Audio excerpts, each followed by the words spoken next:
Welcome to another episode of the Say It Sister podcast, brought to you by Wise Women Lead founders Karen Harris-Kelly and Lucy Barkas. This is your space for real, unfiltered conversations about womanhood, the messy, the magical, and everything in between. We're called upon to name the taboos, stigmas, stereotypes, and lies that keep us stuck, so that we can rise and reign like queens. We open up spaces and deepen relationships that bring us closer to love and a better world for all. So get comfy, grab your favourite drink, and let's say it, sister. Welcome, listeners, to another amazing Say It Sister podcast. Our space is here for truth-telling, self-leadership, and women redefining power from the inside out. Today, we want to talk about the true meaning of success, such an amazing and important conversation for us as women leaders to be having. How success can look perfect on the outside, but feel hollow and empty inside. And what happens when our outer success outpaces our inner truth. How coming home to ourselves changes everything. And I've just got goosebumps running all the way up my arms as I'm saying these words. I'm having a bit of a body takeover, and actually it's going up into my neck and around the back of my head. So I'm just sharing that, like my body's, something's major's going on the inside of me. So I feel like this episode's going to be revolutionary in some way, because I don't normally get that that prompt so early on in a conversation. So yes. High Wow. expectations then. Well, yeah, we will hold you in this space, and whatever comes up, comes up. And so I just want to introduce our guest. It's Rochelle Trow, founder of The Change Canvas, a leadership development and coaching practice, helping purpose-driven professionals and organisations to transform from the inside out. Now, she has 25 years of international HR experience with companies like Unilever, GSK, you know, the big ones. And she's led major transformation and cultural shift programs across global teams. After her own turning point, which I'm really intrigued to hear about, when she felt that her outer success no longer really matched her inner truth, she shifted her whole focus completely towards values-led, conscious leadership. So through the Change Canvas and author of Awakening to Wholeness, A Life Unmasked, Rochelle now helps leaders cultivate self-awareness, regulate under pressure, and we talk a lot about that, don't we? And lead with alignment rather than fear. So good morning to you, Rochelle. How are you today? Good morning, Lucy and Karen. So wonderful to be on the podcast and to just talk. Talking is the way in which we share our stories and make a difference. And so I feel touched that Karen had these goosebumps, and I'm excited about having this conversation with you, having published a book. I don't know what else I could say, except I think this is a vehicle where I could share some of the insights that I shared in my book through this conversation. So thank you for having me. Yeah, no, very welcome. And so why don't you get into the story and tell us a little bit about you and what got you to this point. You've mentioned a turning point, and we know that those turning points never just arrive. They happen in little signals and little moments until you get that complete awareness. So just give us the 5-minute story to that turning point. Okay, well, I'd start with, in the past, if somebody asked me who was I would go Rochelle Trow, mother, wife, executive, and list all the roles and labels. And at a point in about 5 years ago almost, I read a book called The Untethered Soul. And in that book, he asks the question, who am I? And I really couldn't answer that question. And so that question is what really was kind of, I would say, the tipping point as to who am I? Because when I looked in the mirror, I was like, who is this person? I don't recognize her. Firstly, I was 30 kilograms heavier than what I was as the 30-year-old that left South Africa. I was now in Switzerland after spending 20 years in the UK, and I looked at this woman and I'm like, she's got fat cheeks. I hate the look of me. I don't recognize myself. I feel like I'm on autopilot. I feel like I'm just spinning in this treadmill, the hamster wheel. I'm spinning in the hamster wheel. My head doesn't shut up. It just keeps going. My body is just this balloon. I'm stuffed in the suit. I'm like, yeah, going to a corporate job. I'm wearing a suit, but I'm now wearing dark colors, black suits, any color that would hide the fat that was on my body, the bulging cheeks. And I was going, what am I doing? I go into work every day. And the reason why I joined HR back in South Africa all those 25 plus years ago was because I loved the parts of HR that was about developing and growing and nurturing and leading people and identifying talent. And of late in my executive HR roles, all I did was restructure after restructure. And then as part-time, because I love the development side, and I know in my last job before I burnt out, I did over 200 career conversations because it was COVID. So, but there was a cost to doing that. The cost was I was doing the day job of restructuring the stuff I didn't like, the day job of managing the politics, because you spend most of your time managing politics as opposed to doing your real job. All I was doing one restructure after the other. And the part of the job that I loved, I was doing in my spare time.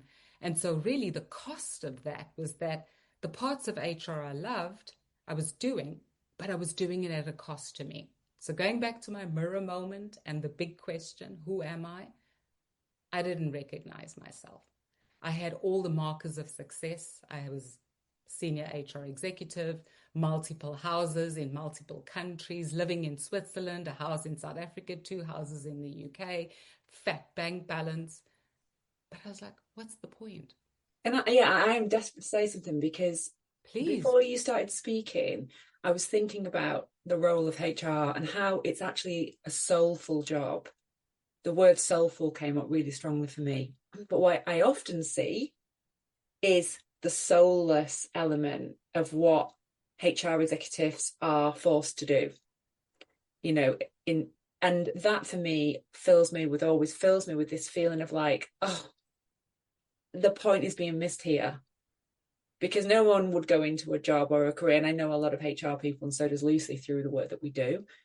And the support that they also need is unbelievable, and yet often so ignored and forgotten about. So I see it as something that's hugely soulful, but actually becomes very soulless unless the companies really consider the impact of HR and really what the job is there to do. So I just wanted to sort of say that, because as you were talking, it was getting stronger and stronger and stronger, and there needs to be so much evolution and revolution within that department of HR, because I don't believe it's being used in the right way. Well, firstly, thank you for acknowledging that. As an HR professional, it warms my heart that you say that, because we are one of the understated functions, the least resource, overworked, and everybody's trying to do their best. And we so often get criticized as an HR function. We're focusing on the wrong things, but we humans. Yeah. We come to work as ourselves, So in the time when I was having this crisis of who am I and hating my body, I was a mother of twins. We had just moved to a new country. I realized my marriage wasn't working. It was COVID. We were restructuring, letting hundreds of people go during COVID. And there I was. And each day I went to work, I was being triggered by behavior, and I literally burnt out, is the only way to say it. I was forced to stop. And so who am I? I was this person that had all these things. Everybody admired myself, my ex-husband, and thought, oh, this is a powerful couple. They have everything. But it just kept going, and I felt empty, exhausted, and just started to be, if I'm being honest, resent my husband for many reasons. But the resentment started to creep up. And a point at which pushed me over the edge and sent me into burnout, and I'll stop, was I had a meeting with somebody. Obviously, I can't share details, but person basically asked me to make some headcount savings. Now, the context for these headcount savings is we had just finished a restructure. I had just built my team, and I was being asked to restructure my team, not for any good reason, but because we needed to free up capacity to fund something new that was being created, which I didn't believe in because I felt it was just an added layer. I had my strong opinions, and I just couldn't do it. And in a conversation with my coach said to me, well, you can't keep going on like this. What are you going to do? And I looked at her and I burst into tears. This is this hard-ass, hard-nosed South African that wasn't even in touch with their emotions, started crying. I don't cry, but I was crying, and I couldn't explain why I was crying. And then she turned around and said to me, okay, let's switch roles. You, me, and I'm you. What would you be saying to the person in front of you? And I said, well, I'd be telling the person, you burnt out, go to the doctor and get a diagnosis. And she looked at me, she said, so let's switch again. What are you going to do now? And I looked at her and I said, I'm going to do exactly that. And for the first time in my career, I'm going to take my own advice, which I've never done. But the reality was, when I went to the doctor an hour later, I was booked off for a month with stress and referred to a psychiatrist. Yeah. So I needed it. So I was that's me. We talk about this all the time, how the body will give you all the information you need, but we just keep ignoring it until that moment where you can't deny it anymore, or somebody comes and taps you on the shoulder and says, I don't think you're okay.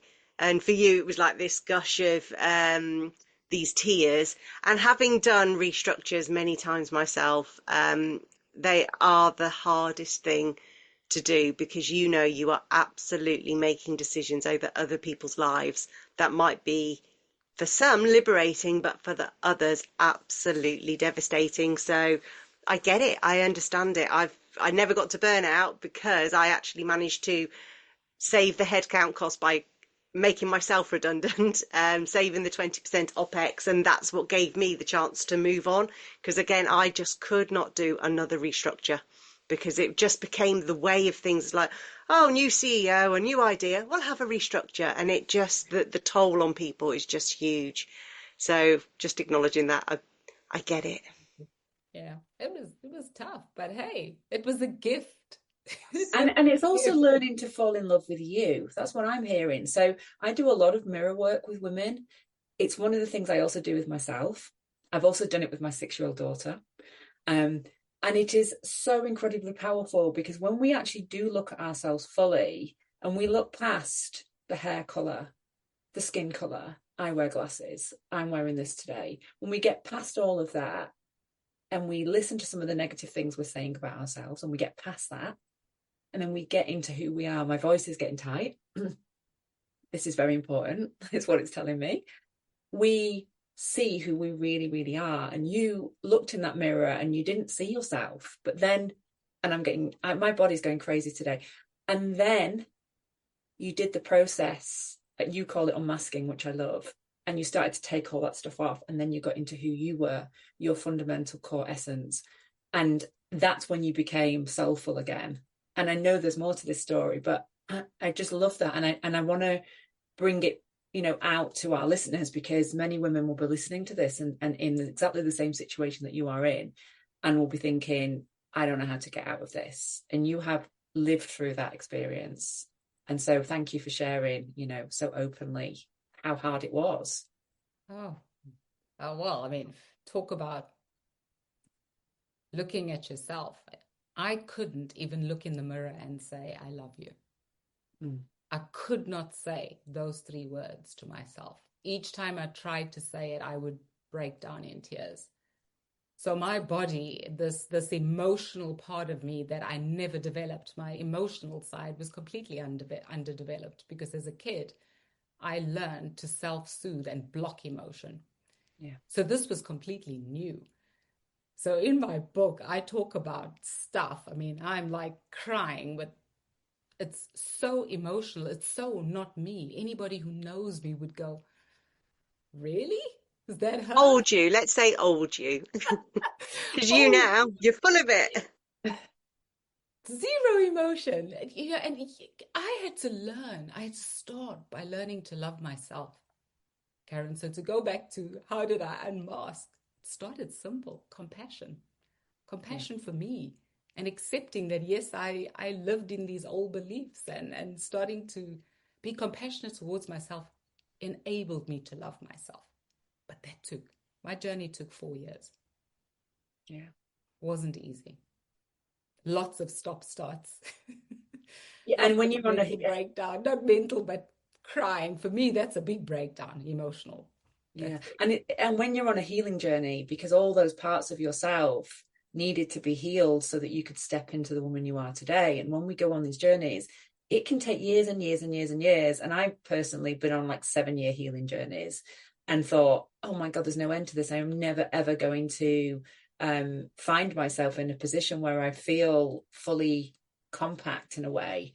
And it's just taken forever. But actually, each part of that journey has taken me somewhere really important and opened up different doors and connected me with different people. And then I teach it to women, and it was worth every single moment, minute, day, hour, year, because this is what the world needs. We need you, we need Lucy, we need me, and we need us to be able to go, yeah, I've done the work and it has been tough, but you know what, it's worth it. absolutely, absolutely. And I agree with the 7 years. I always find every 7 years, like, oh, okay, I'm done with that bit. And what's coming in these 7 years? Because I know it's always going to be like another journey. But yeah, I just wanted to mark that because it does. You said like it took you 4 years. The completion might be around the 7 years. Oh no, it's not done. It's not done. Actually, it took me 4 years to get to the point of writing the book, which Okay. in itself was part of my journey. I'm still now Yeah. continuing because I'm still encountering new things, new Yeah. experiences. And I'm still growing, I'm still evolving, and that fear keeps creeping up, and those triggers keep creeping up. They never disappear. You can imagine. I mean, my earliest self-belief was when I was 2 years old, under 2 years old, I should say. I developed that strong sense of independence and feeling abandoned as a baby. That goes so deep. It's taken so much healing in order to even get that out, but it still triggers me. Yeah. Never goes away. So you're never going to get rid of it, but you learn how to deal with it. Yeah. And it's learning how to deal with it as the woman you are now today, So you pick that little child up and you give her love and you give her affection and you tell her it's going to be okay and that she's loved. And that's how we do it, because those little parts of ourselves didn't know what they needed. They just felt something. And it's quite amazing for me because the world doesn't want us to be healed, but it also doesn't want us to be emotional. And so there's this absolute cross purpose that we have to live. It's like, oh no, don't go there, don't let those emotions out. These are not permitted. So then we stuff. And at the same time, then we start to do the healing work, and it's like, well, don't do that either. That's really messy. And inside there's all these parts of us that just say, please love me, because I'm amazing and I deserve love. And that is what I'm hearing from you. It's like, it's just so beautiful. Like, you're going back to the 2-year-old and you're saying, I've got you. You Yeah. are perfect as you are. And I love you. Yeah. That's exactly it. Because at the end of the day, we all come into this world. You look at a kid, we compare how kids behave. Kid comes into this world only needing love and safety. That's all they need. And what happens to us? We grow up and we lose all of that. We lose all the creativity. And, because we in this world and all these societal norms and expectations and things that people label us as. I grew up in apartheid South Africa, so I've been labeled. Yeah. I've been labeled. I've got a few war stories where, and it created self-beliefs, I would say, that protected me, but I had to unlearn them because they protected me in the wrong way. So that's how I became this person that was wearing a mask, was because of old narratives that they served their purpose. They protected me. But in order to be truly me, I had to let go of them and put them into perspective. And something that you said earlier is about these measures of success that you had. You know, I had the job, I had the kids, the houses, the bloody bloody blah. And I've shared many times on this pod about me blowing up my life in my 30s, because the version of success that I'd been sold wasn't the version of success that was making me happy. So now you've been through this process and you've blown up your life, and now you're on a new path. What's your version of success now? Well, for now, if I go back to the Michael Singer, who am I? In the past, I would have been a role. I would have had a whole lot of labels. Now, I'm just Rochelle. I'm just an observer of my life, experiencing this amazing planet and learning how to flow with it. I'm not trying to control anything. I'm just flowing in the moment and living. And why? Because that feels so much more me. It feels so much more real. Because when all the stuff I learned was about control and Yes. holding and overprotection, you know, even the way I love my kids, I was loving my kids like my mother loved me, but in a different form. You know, she was so controlling. I was loving them in a controlling way also. It was just different. It was overprotective, doing everything for them. So we learn all of these things. And so now I'm just Rochelle. Take me as I am, with all my flaws, with my no fingernails. I still have stumpy nails. I still bite my nails. That's one You habit do. I cannot lose. I am who I am. Yeah. That's it. That's me. And I am just flowing. So for me, my version of success now is, can I cope with the craziness of life? Whether we like it or not, life is not simple. You know, I was listening to Brené Brown's book, Ground Strong, or Strong Ground. And she talks about paradox. Almost everything in life is a paradox. There's the light side and the dark side. You know, so in my book, a key theme in my book was about the paradox of love. Literally about the paradox of love, the dark side of love and the light side of love. And I looked at that through a number of lenses. I looked at it through my relationship with my husband, the relationship with work, my relationship with my friends and family, my relationship with my kids. And I looked at it and I realized where I had become the person I didn't really want. I lost the child who had these dreams of writing a book, and, you know, I loved reading because back then it was a protective mechanism to protect myself from the noise of my alcoholic brothers who were drunk and performing. And, you know, I didn't grow up in the pretty neighborhood or background. So it was a protective force.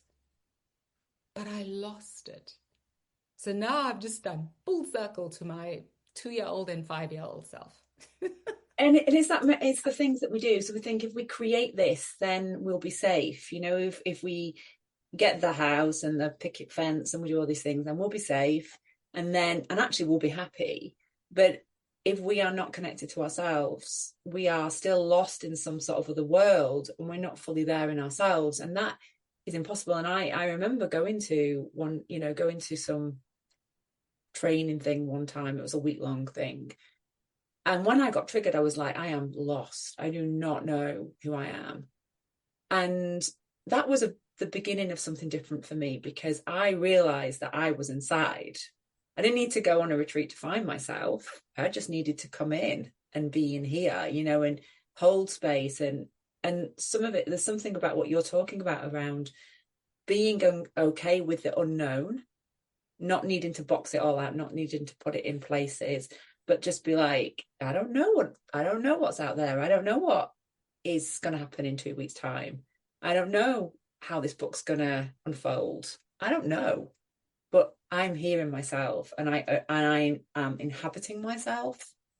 And I think that's a journey every single woman has to do if we are going to be fully successful. And that inner version of success of being like, for me, it's like, for me to know that I'm okay, and for me to be present, and for me to be wholehearted and enjoy the moments of my life every single day. I might not do that for every single moment, but every day I want to have these connection points. That's success for me, and everything else can fall around that. Because I spent a lot of my life not doing that, so I've got the before, I've got the now. Yeah, absolutely. And, we will never be able to control the world. Can we control the politics? No. Can we control the economic situation? No. So am I going to lose sleep over worrying about stuff that I have zero control over? No. Yes, of course, it affects me, and I've got to be prudent. And yes, I've got to earn income, and yes, I've got to do these things. But I am not going to let it be the center of my life. So my definition of success, Lucy, is completely changed. In the past, it was about having money, having houses, having stability, being able to leave something, a legacy for my children, because, I come from humble beginnings and I didn't get anything from my parents who have now left this planet, but that was, I thought, was success. Now, I don't care. For me, what's important is that my kids are fed, they're educated, and they can stand on their own 2 feet. So all that wealth of having all this money to leave, no. I'm going to live life, enjoy it, educate them, and that's it. I'm not going to sacrifice myself, because I was the key breadwinner in the family. And part of my struggle with my exes was a narcissist. And I was just the engine to the lifestyle, as opposed to really being valued. And I did everything. Not only did I have the lead career, I was the lead mother, I was the lead managed the nanny, I was the lead everything. I was the one who was on airplanes every second week. I was the one managing the house from on a phone. I was the one who had to say to my kids, who's crying, can you come home, and explain to my 5-year-old that I'm in a different time zone. Yeah. I mean, how heartbreaking is that? I was the person who missed my kids' first steps. So to do so much for a marriage and get nothing back in return it was heartbreaking. So, I had to face into so much, but also in that process, the joy is that I let go of all those definitions of success, because I'm okay earning significantly less money, but my kids are experiencing me so different. They're teenagers, they're incredible, they're wonderful boys. So it's not about money anymore, it's about life. I have to say that after my divorce, my leaving my career happened about a year after I left my marriage. And I always say that since that moment, when I was earning ridiculous amounts of money in bonuses and had the car and, all of those things thrown in, actually after that was when I actually felt the richest I ever felt and the wealthiest, because I measured it very differently. And equally, it's just been liberating. I actually sold my house as well, so I don't even have an asset to leave my children behind, because actually what I valued was freedom. And that really, and it still matters to me the most now, that if I want to be able to pick up and leave at any time, I can, because I hadn't been in that position. So the things that make me rich and wealthy are the things that actually money can't buy. And that is that realization for me. And that when I say that I'm richer now, it's also because I was the breadwinner, but my ex-husband was then awful with money. So I'd be like, how can I be earning half of what I earned before, but actually have more money in my bank account? Well, I know the answer. Exactly. It's so funny you say that, because my motto through all of this was freedom to shine. I was clear. I mean, through my breakdown, I had a therapist, I had a coach. Fortunately, I had a coach in my executive role. And I said to my coach, okay, so, we did some visioning. What are the things you're going to do? I said it was simple. Freedom to shine, because freedom is what I want. And I'm going to do 4 things. 1, deal with my husband, ask for a divorce. And I'm not going to do it in 1 year. That's why it's 4 years. 2, deal with my job, because I am not my job. I cannot be solely linked to my job. I am somebody. Who am I? Who's this person?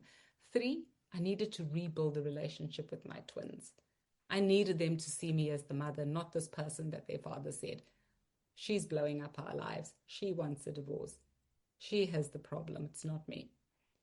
Then 4, I had to deal with my 30 kilograms. Okay, you're seeing the 30 kilogram lighter version, because literally, the weight fell off me. But only fell off when I dealt with all my head stuff, because your body doesn't heal unless you've done the journey and the path. So by the time in year 4, it took me 7 months.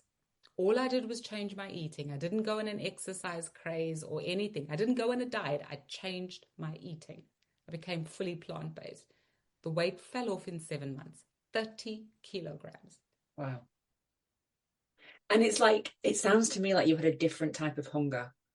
Like, that's what I'm hearing. It's like, there's a question that I love to ask, and it's like, what are you really hungry for? Like, what is that thing inside you that is just like, we may be doing the habits on the outside, but is that really what you're hungry for?